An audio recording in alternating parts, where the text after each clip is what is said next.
Welcome in to another edition of the James Boyd Podcast. I, of course, am James Boyd, joined by the other James. You know him as Jim Aiello. How you doing, my man? Free agency is, 2 days away for us, and I hope you're enjoying your free time with your family because both of us will get our screen times very Yes. high over the next few days. I feel silly is what I'm going to say. I feel like because I we're going to get into this. And we'll talk about the free agent targets and Colts free agents and Ballard and all that stuff. But I will say like I feel like Charlie Brown a little bit. Like I feel like I'm about to. Oh, I believe Chris Ballard is what I'll say. I'm just going to cut to the chase. I believe that he's going to be different. I believe he's going to be a little more aggressive in free agency. I believe they're going to sign some free agents that they typically wouldn't sign, or at least be more aggressive than they wouldn't be. And again, I feel like I'm going to be Charlie Brown. I feel like I'm walking up to kick that football. Lucy's going to pull it away. He's not going to sign any free agents, and everyone's going to look at me like you idiot. Like obviously he wasn't going to do that. That's never what he does. But I do. I actually am going in thinking I'm going to believe him that he said he's going to be more aggressive and they're going to add some competition to the roster. So more than just quarterback, by the way. I think they will add a quarterback, but I don't know. I can't help it. I believe him. And if I in a week you guys all look back and go, "What an idiot! I can't believe you actually bought that." Fair enough. But that's where I'm at right now. see, Jim, this is when I say my classic line. I don't know if I can say it's a classic line if I deem it a classic myself, but this is why scammers exist. Because I'm Yeah, like, exactly. beachfront property to sell you in downtown Yep. Indianapolis, if you believe I this know. man. But no, I can hear some Colts fans telling me that. I mean, I've dealt with it all week on the radio myself, and even in my own arguments. I'm like, am I, drinking too much of the Kool-Aid, or am I being too critical? I can go back and forth. I feel like depending on the day leading up to free agency, I could lean one way or the other. So I hear what you're saying, and perhaps I guess we'll start there. It does, at least on paper. I have a piece coming out about this Monday morning ahead of free agency, Mhm. which officially begins 12 p.m. Eastern time for legal tampering period, which is the funny term. Legal tampering sounds illegal, but Yeah, nevertheless, yeah. um, Chris Ballard sounds different when it comes to the free agency approach. He The does. other things doesn't sound too different. You ask him about the draft, sounds the same. You ask him about, his personnel outside of Lou Anarumo. Hey, I believe in the coach. I believe in our players. I believe in our staff, all these things. But the free agency is the most intriguing part of this to me because of what it can mean for the open QB competition, obviously, but also Mhm. just overall. Like, are you going to spend? And last year, Jim, they did not, and it backfired tremendously. I mean, they obviously re-signed most of their in-house players, and I don't Mhm. say that they were bad signings. I mean, I would have re-signed Kenny Moore, I would re-sign Grover Stewart, I would re-sign those guys. But I mean, when push came to shove, man, he never really made that big outside free agency signing, and it came back to bite tremendously. I Yep. mean, the team did not get better. They were not close, as he pointed out at the end of the season, Jim. And you kind of come back with egg on your face, and you still get a ninth season. So I don't know where we stand right now, Jim. It's a weird time because I want to say that Ballard is on the hot seat, but I'm not even Hmm. sure. I'm not Yeah, sure. I don't think we can ever be sure with Chris Ballard and the way he, the place he holds in Jim Irsay's heart in terms of how much he likes him and things like that. So I don't know if, but I do think he's feeling the pressure of turning these things around and knowing that he almost owes it to Jim Irsay and owes it to the fans and owes it Yeah. to himself. I again, like we can say the things we want about Chris Ballard, but he wants to win. Like he just, and it's not like he's not trying to win. He's trying to win. He's just trying to do it in the way that he thinks is the best way to do it. Now, I think given what he said, and you and I have read through those transcripts from the postseason press conference, like he beat himself up. He said, "I need to change. I need to be different. I need to learn from my past mistakes." And to kind of spin it into the free agency thing, he doesn't even have to learn too much from his mistakes. He's had successes in free agency. You and I went back through the history this past week and looked and saw as recent as 2 years ago, Samson Ebukam was a good signing. Like that worked out. That first year, he was a great pass rusher for them. Good veteran addition. Not a difference maker or game changer, and he got hurt last year, but a really good player. Steph Gilmore, first year, that worked. He went out. That wasn't. He got to be patient, kind of sit back and pounce. But in free agency, he found a guy that helped. We look back, Xavier Rhodes that first year worked out really well. Phil Rivers obviously worked out really well. Now, again, he is tip Justin Houston. These are all guys that he got to kind of be patient on. Saw guys who got released by other teams, so he could kind of wait back and sign them. He hasn't typically gone out and got the unrestricted free agent on the day one of free agency. That's never been his MO. I'm not saying it will be this time, but he has dipped into free agency with success in the past. So if he can kind of recapture some of that with maybe sprinkle in a little bit more aggression, do it a little sooner so you don't have to hope and get those bargain bin guys like he tried last year and didn't work out. I think again, this is maybe I'm just being optimistic. Maybe I'm just being Charlie Brown, but I do think that he's got the eye for the talent. He's just got to push it over the top, like we talked about with it. He's got to say it, like with the Daniel Hunter thing last year. He was in on it. Like just finish it. Finish going after a Yeah. guy like that and add an impact player and add a guy. I mean, we'll get into these guys because this is what we're talking about today. But like a lot of the guys on your list from the free agent targets were guys who come from the Chiefs, who come from the 49ers, who come from winning programs, who understand what it takes to go to the playoffs and win in the playoffs. I think that's the kind of guy Chris Ballard really, really wants to add to this roster. And there's plenty of those guys out there. Oh, absolutely. I mean, before we get into those guys, and trust me, Yeah. I mean, they're kind of fortunate to not really need at least some of the positions we've seen get snapped up so far. Yep. It's been Um, crazy right now, man. So many guys have yeah, been re-signing already. It's nuts. yeah, and what does that mean for the Colts and Will Fries? Yeah, yeah, yeah. Those are the Right? things you would like to see, deals and stuff you like to, get addressed. But I'll start here when it comes to just the free agency outlook, and let's look at the Colts' in-house players because, as you alluded to, Jim, you usually start with your own guys first, Yep. and then you kind of look elsewhere, and mainly because you can get the deals done a little bit early and kind of get out in front of things when it comes to new deals, outside players you might look at. And so when I look at this list of Colts in-house free agents, one of them is a free agent just because he just got released, Raekwon Davis. Obviously, don't expect him to come back. But Nope. as far as the more traditional names we've heard over the years, Ryan Kelly, Julian Blackman, Dio Dangbo. These are players that I'm like, Will Fries, who probably is the most notable of the bunch. These are players, man. Like these are players that were Mhm. big parts of what you did. EJ Speed, another one. And Yep. so as I look at this list, I'm not seeing a lot of, oh yeah, they're re-signing him. I'm not seeing that. I don't think they're gonna prioritize re-signing Ryan Kelly. I think there's a possibility. I wouldn't rule it totally out, because he would have to take a significant pay cut, obviously from the 12.5 he was making Yep. last season. But even then, you did draft Tanner Bourne leading, and you don't draft a guy like that in the fourth round for him to not start someday. Usually those day two guys, end up, or early day three guys end up being starters for you. When I look at Mo Cox, I'm like, is that someone you prioritize bringing back? I personally wouldn't hate it, Jim, but I'm Yeah. not saying like it's a definitive back. For me, the biggest one, and I'm curious to hear your thoughts on this, is Will Fries. And I've actually done a bunch of radio hits recently. The Chicago market seems to love Will Fries, and I know they made some trades as well, so maybe they're not as hot on his trail as they were a week ago, at least among the fan base. But Will Fries is a guy who's going to have some suitors. And so, does it Yeah. concern you at all that we Yes. haven't had we've re-signed Will Fries, we've extended Will Fries, whatever the case may be, tweet from the Colts account? Because other teams are doing it. Other teams are bringing back their guys, and we just haven't seen that. And I wonder, it didn't sound like at the end of the season, Will Fries was like, oh, I'm out of here. I don't want to be bothered with this franchise.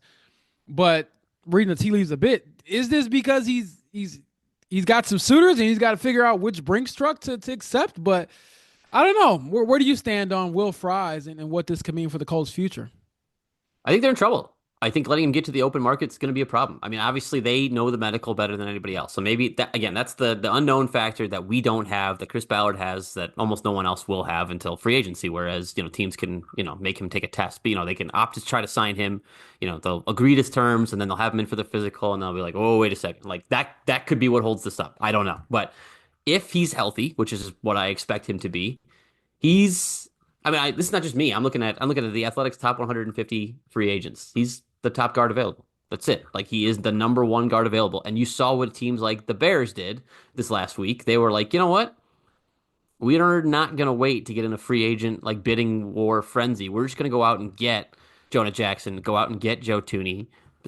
trade a couple of day 3 draft picks to make sure we're set at guard and we don't get into a fight over Will Fries or Mekhi Becton or Tevin Jenkins or I mean, there are some guys out there, but the list thins out pretty quick. And I just don't think, again, it depends on the medical. If we end up hearing later on, then you can forget everything I just said. But like, if he's healthy, I think he's going to be a highly, highly coveted player, and he's going to get paid a lot more money than people are expecting. I would have thought the Colts would have tried to get this done before he started hearing all these big numbers, but you know how it is at the combine, man. Like his agents are there. They're going to hear that. They're going to hear what teams are looking for, and interior offensive line. We talked about this on a couple podcasts ago. Like, Yes. if you went through all the needs of like teams throughout it's interior offensive line, the Dolphins, the Vikings, the Steelers, like there's a bunch. You could go on and on. There are teams that need interior offensive line help, and I just think there might end up being a bidding war for Will Fries. If they end up losing him, it's going to be tough because if you end up needing a new starting center,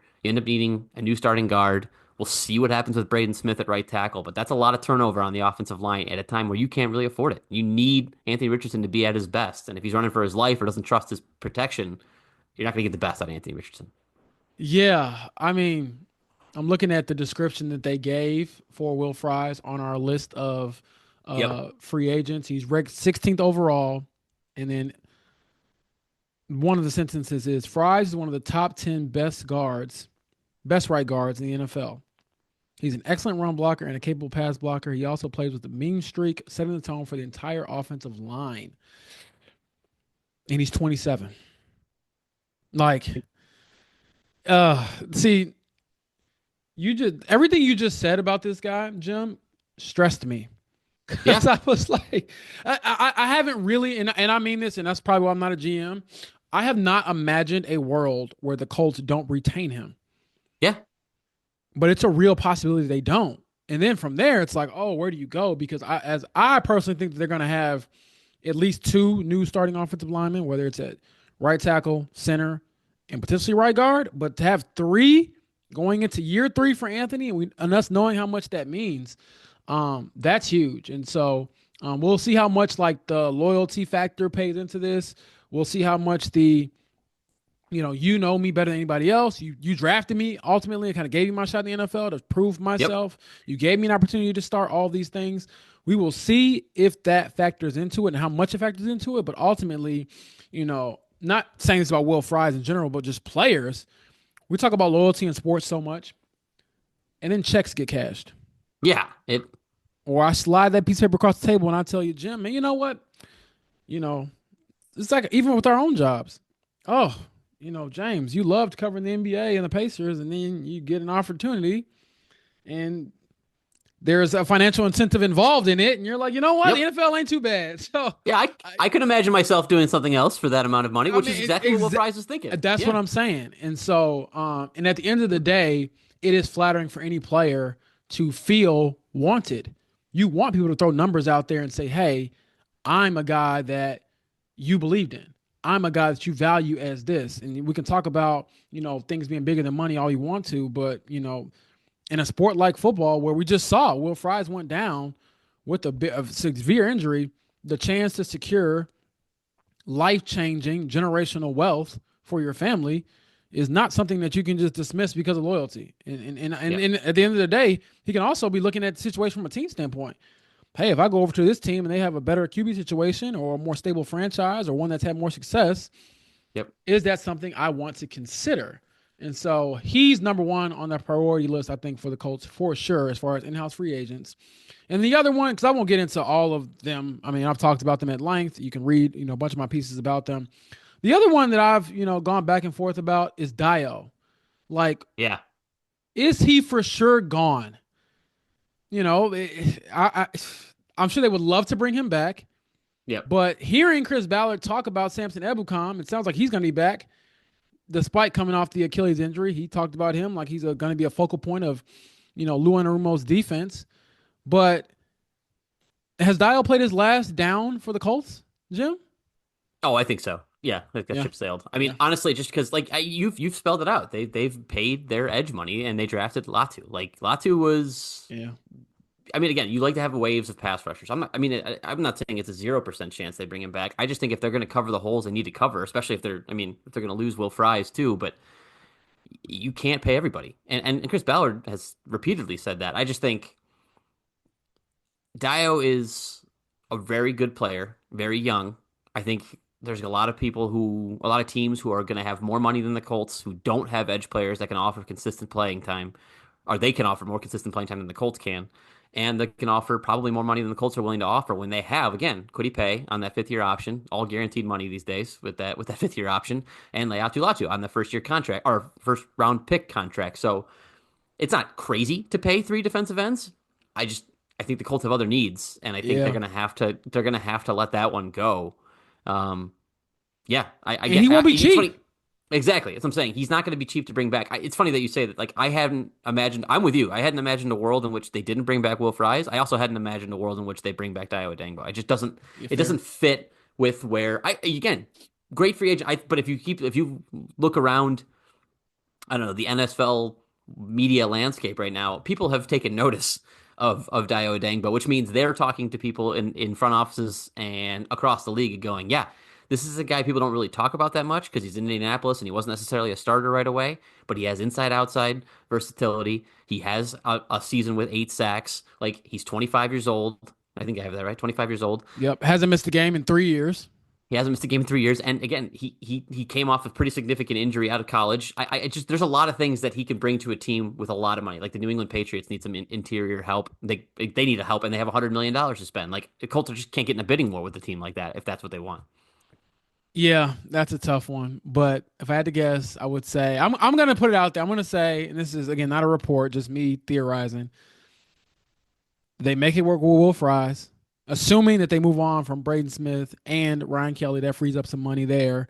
But I think that they retain Will Fries, lose Dio, and then to put a button on this conversation, the quarterback room, the only one who will be there from last year on the active roster is Anthony. Because I think Yeah. both Sam and Joe Flacco are probably gone. And I know I Yes. wrote the piece on Sam and what he could mean for Anthony's future. And I think that's certainly a factor in the decision. But for Sam's purposes, wanting to become, I believe, a true backup, a guy who's one play away from starting, he'll have to go elsewhere for that opportunity. And then, two, I'm of the mindset that, you, I know they're going to upgrade at quarterback. Well, upgrade is probably not the best word, but provide more competition at quarterback. And Yep. that probably means signing a veteran free agency in Jim. But on top of that, um, I just, what's the value in bringing Sam back other than him being really close to Anthony?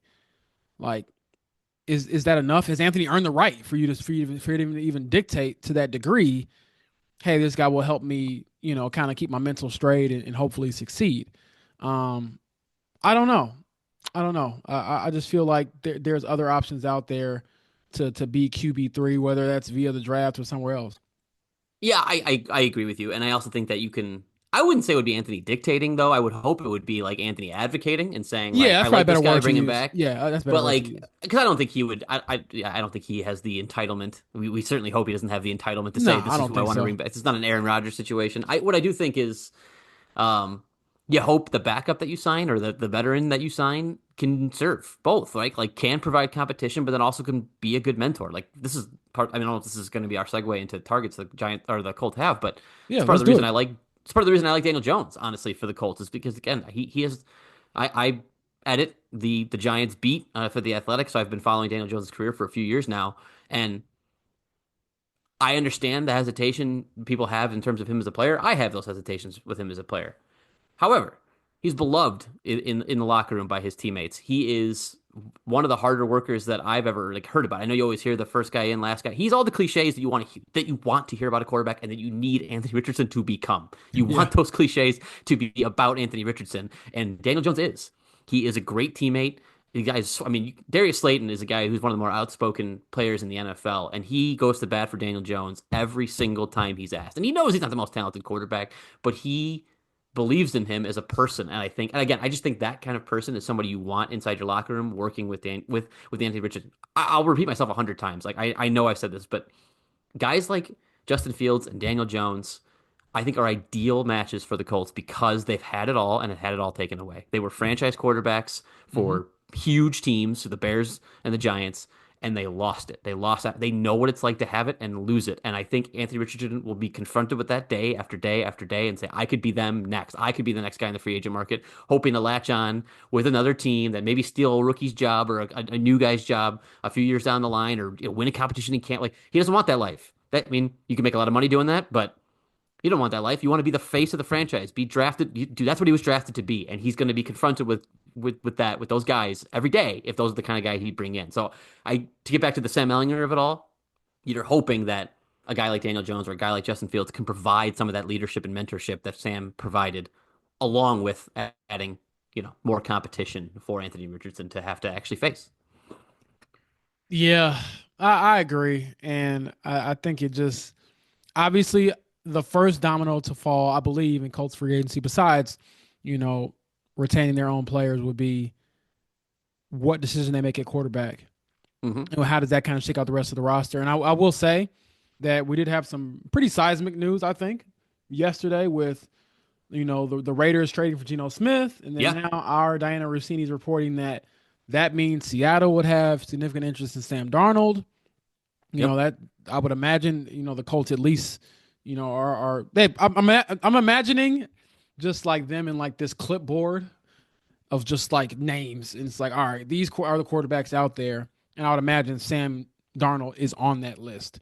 Now, I'm whether sure you they want to check pay him. that price, Yeah. yeah, I wouldn't. Personally, he probably isn't like in my mind like the betting favorite, nothing like that, like because he's so expensive. But again, that changes sort of the outcome because now it becomes okay. Is it more likely that Daniel Jones is the guy? Because he, to me, kind of seems like the odd man out a little bit when it comes to the situation. Like, do you really want to stick around in Minnesota, where they're probably gonna run with JJ McCarthy? And personally, I would stick with the guy I drafted, in the first round Yeah. last year over, the guy who's kind of been recast. That's a factor. I think that Justin Fields is still in the mix in Pittsburgh, possibly. Mm-hmm. So we'll see how that kind of shakes out. But beyond quarterback, I think the Yeah. biggest need is probably in a defensive secondary.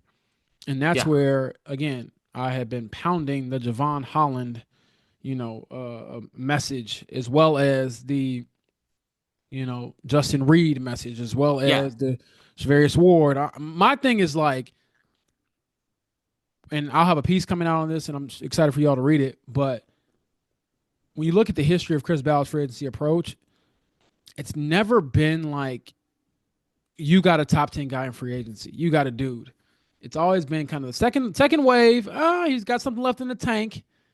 Maybe we kick the tires on this guy. We sign him, and we squeeze the Right. last little juice out of this guy. And in the case of Denico Autry, he had more juice left after he walked out the door. Do you go all in and try to get like a headlining defensive secondary player to bolster your new look defense, which again, it's going to be more multiple. I think you need more guys to do more things. And I think you certainly need to upgrade in your secondary if you want Lou Anarumo to have any semblance or resemblance, rather, of the success he had with the Bengals, where, they have big dudes in the middle. They have that right now. And they also, they had guys on the outside that could really play, and in the secondary that could really play. And I don't know if anybody has really proven that they can do it year in and year out in that secondary besides Kenny Moore. I'm high on Nick Cross. I think he had a really good season and is poised to Yeah. have another one. But beyond those two, I mean, Jalen Jones, maybe. Juju Brent's injury prone. Samuel Womack, waiver claim. I'm just not really buying that they have enough right there. So I would really try to swing big personally on that secondary player, Jim. Like, I'm right there with you. I wanted the whole time you were talking, I wanted to hold up two fingers. Oh, give me two. Give me a yeah, safety, give me a corner. Like give yeah, me two. Like I don't cheap out. And again, like if that means you can't sign Javon Holland, but you can sign Justin Reed and a corner, do that. Like I'd rather it's have. fine. I also think Justin Reed. You kind of convinced me throughout the process. I was a little bit hesitant on Justin Reed. I thought maybe he was a little bit more like a little too repetitive of Nick Cross, but I think I was wrong in my evaluation, having gone back and watched Justin Reed a little bit.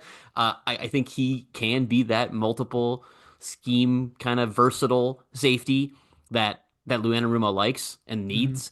And more than that, we're back to this guy's won 100 Super Bowls with the Chiefs. Like he has been to the mountaintop. Like he walks in that secondary and every single guy in there, even Kenny Moore, is going to be like, gotta respect it. Like guy's been there. Guy's been one of the best players on an underrated, but one of the best players on that defense for years now. Obviously, Chris Jones is the best player and other good players, but one of the best and most underrated players on a great defense for years. The moment he walks in, the moment he's going to be like, yeah, this guy knows what it takes to get to the Super Bowl. I want guys like that. That's why, again, I think you hired Charvarius Ward. Like, been to the Super Bowl twice with two different teams. I mean, with the Chiefs and with the 49ers. That's the kind of guy. If I'm Chris Ballard, I want to bring into my team. So I'm with you. Like, this is also the point where I wanted to get passionate here, but like the quarterback situation is one thing. Like he has to fix that, and that is partly. And we've seen him do that weirdly a lot. He did the Phillip Rivers thing. He's done the Carson Wentz thing. He's done the Matt Ryan thing. Like the Brissett thing. Like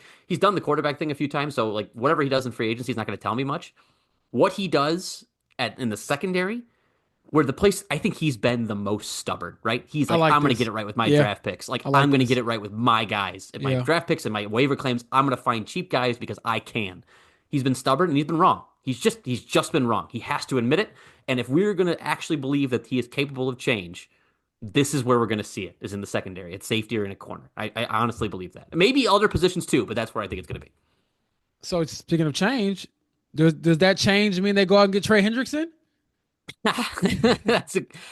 We talked about with defensive end. Like I do think that the money is tough because you've already spent. Though again, if you're talking about impact players, you always have my attention. Like you always, there's always room to try to figure that out. So I saw your trade proposal with the Bengals. It's aggressive, but again, I like the Colts. It's time. It's time for the Colts to be aggressive, and maybe you restructure Kwity Paye's deal. You sign him to an extension or something like that to try to free up some money on that. I'm not quite sure how you do it, but hey, man. I'm not complaining about Trey Hendrickson, Kwity Paye, and Leatu Latu, and I don't think Lou Anarumo is either. No, and so for those listening who might have missed it, my trade proposal for Trey Hendrickson, which actually I won in this little bidding war. Shout out to Paul Daner, our Bengals writer. It was a second-round pick this year and a third-round pick next year. And I know some people are like, that's too much, that's too high, but at the end of the day, I think one of the more frustrating things about the Ballard tenure is like when he comes out and says, well, not him, or it comes through the grapevine, or him definitively, we were this close, or we tried. I mean, last year it was, Daniil Hunter, and also trading up. We tried to move up. Was it for Malik Neighbors? Was it for Brock Bowers? We don't know, but like you didn't do it ultimately. So this is where I'm also like, you have a bunch of cap people that explore these things. Everyone else can create cap out of thin air, it seems like. Hey, you guys can get a little tricky, a little fancy. He did say that Jim Irsay will give his team the financial backing to get better this offseason. So, yeah, we kind of have to see, where it all falls. But I just want to throw that out there because I think Trey Hendrickson was, as soon as that happened, everyone was like, oh, my gosh. And the connections are real. Like, he had his best years of his career with Lou Anarumo. He had a first-team All-Pro selection last year. He had made the Pro Bowl for 4 straight years. So he is legit, and Lou brought the best out of him. And then also, Charlie Partridge, the Colts D-line coach, was his college coach at Florida Atlantic University. And so there's some connection there where he basically turned himself into being a really good draft prospect. So, again, the connections are there. Is it possible? Yes. Would I hold my breath for it? No. I just don't think it's going to be realistic. I think what you said, Jim, is the most real thing we need to monitor, and it's what do you do to address your secondary?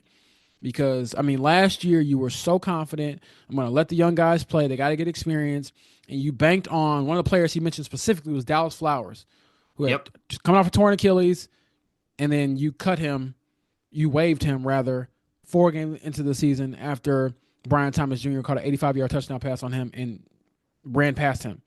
Like, that was the end of the Dallas Flower experiment, and we all kind of told you, why did you bet on this? Like, why did you do this? And so he's admitted, I've been hard-headed, I've been stubborn, but you have to be different now. And I also think that for a guy who has faced a ton of scrutiny, he did kind of operate last year as if he wasn't on the hot seat. So maybe based off of what we see this offseason, it'll tell us if he's feeling that sense of urgency a little bit more. Because, I mean, in hindsight, I was like, dang, I don't know why I was like not buying into what he was putting down, basically, or picking up what he was putting down. he never acted like a guy who was gonna get fired or who was gonna lose his job. He told us, Yeah, I'm gonna do what I want to do, and if it gets me fired, so be it. But you say that, you always say, the if it gets me fired thing when you're not gonna get fired. No one says that when they're really on the hot seat. So, it's true. I think year 3 is very, very big for this team. And so that's more or less where I stand. I think that when it comes to Ballard, when it comes to this team, it is the same old song and dance. It is the Yep. same level of frustration. It's the same empty, promises. And the thing I asked him was, how do you help this team when it feels like you're in that purgatory of you're not good enough to really get there, but you're not bad enough to like not think that you can get there. So, Hmm. and he said it. I mean, he said it. Whether it's at the podium after the season, whether it was at the podium again at the combine, whether it was on 107 Pop the Fan, whether it was me seeing him, in passing, just getting ready for his scrums. No one's gonna believe him until he does it, and Like that's the 100%. challenge. Like, will you do it? Because I mean, Jim, you were here when he signed some of his better players in free Yeah. agency, and I mean, now you're living in Chicago, and what's changed? I mean, Nothing. seriously, what's changed? I mean, honestly, he's been the same GM. He's been the same GM the whole time, and it's really just about the seasons have been whether or not he's hit on some of the draft picks and the free agents, or whether he's not. I mean, last year he missed, right? Like the year Yeah, before, Ebukam was good. Gardner Minshew was better than we all expected. That was a fair. better than expected season, so that worked out okay. Stephon Gilmore, like that was a better than again. The season wasn't great, but like you can kind of go back the Rivers year is the best one. Like you go back in the Rivers, actually he was the most aggressive too. He got Rivers, he got Xavier Rhodes, he got Sheldon Day, TJ Carey was a useful player, traded for DeForest Buckner, most aggressive offseason he's ever had because Andrew Luck retired, and that ended up being. I think that's the team. It feels like anytime you ask him about like and by you, I mean when I hear you guys ask Chris Ballard about his like successes, he always brings up that Philip Rivers playoff team. Yeah, Like that seems to be the team that he that's what he's living off of right now because that's the last playoff appearance that they've had. yeah, Um, and he was at his most aggressive that year. He really was. Like and even the next year he tried to do the Carson Wentz thing and all that stuff. So it's again, it kind of gets into the story they're writing. It's like, what lessons have you learned? It's like, well, Chris, when you've been aggressive, it's been okay. Like you went out and traded a first round pick for DeForest Buckner, right? Like you did that, and it worked out amazingly. So, again, obviously the Carson Wentz thing didn't, but it's really just like the lesson you got to learn is you can be aggressive. It's okay, but I guess answering the question, not that much has changed. I really do think yeah. that like if we're gonna look at the free agent list at the end, right, and we'll see that maybe he brings back Will Fries, signs a quarterback, signs a defensive tackle most people have never heard of, uh, a corner you've probably never heard of, cheap for a couple $1 million. Then it's the same old, same old. Then it's like, okay, this is Chris Ballard doing same old stuff. Like he really has to. I'm not saying he has to get Javon Holland. Really, I'm not. I just think you got to spend significant money on a veteran safety. I would hope you would add a significant money on a veteran corner because man, has he just swung and missed so many times at that spot. And when he's done it again, Xavier Rhodes, good year. Stephon Gilmore, good year. Like when he's spent money on veteran corners, it's worked out okay. It's when he Yeah. thinks he's got it in the draft that he's really missed. So yeah, not much has changed, but I do again. I started this thing by saying I'm going to be the Charlie Brown here and believe that he's changed. So I'm going to stick with it. I'm gonna get out in front of it and just be like, I think he's actually gonna do what he said he's gonna do. Look, I've seen the Charlie Brown Christmas, and all I'm saying is, it's it's hard for me to be optimistic, mainly because I've seen the results. But I will say, For sure. It's fair. actions speak louder than words at the end of the day, and we don't have Yep. control over this. And I guess from my perspective, and I'll end it with this: as a writer, we're gonna have this piece come out on Monday about lessons learned, what needs to change, and kind of also digging into some cool little, I think, fun facts. Like one that I'm sure you all will get a kick out of. It'll be in the story. What's the most amount of money Chris Ballard ever spent on a free agent, just total, and then who that player was? Like that, Yeah. the answer to that question will blow your Bit of mind. trivia. That'll blow your mind. But then also, if that number changes and that player changes, It'll probably have to change soon. I mean, I know the legal tampering period starts 12 p.m. Eastern time Monday, 11 a.m. Central time for you, and I'll either be working that day because they made a move and they got someone that's truly a top tier player, or a first wave player, or I'll be chilling and saying, "Dang, look at that guy go to this team. Look at that go to," and I'm watching the players that I would imagine are on their list of targets get zapped up by everybody else. So that to me is a good barometer. Like, enjoy the weekend, everyone. Enjoy, today and tomorrow, because I think that when Monday comes, we could see some changes. And if not, oh boy, like, Yeah. I just, again, I'll be telling Jim this is why you don't believe in Charlie Brown, and you know what, Yeah. be in his shoes. And so, I'll be laying on my back. I'll be laying on my back thinking, why did I believe it this time? So that's what I'll be doing. exactly. So for those who listen, thank you so much. We'll have a lot more to get into. Hopefully, this time next week, if they've made some moves, we're going to dissect, what we agree with, what we don't agree with. But at the end of the day, man, we're in the waiting stage of the offseason. So stay tuned, and thank you all for listening.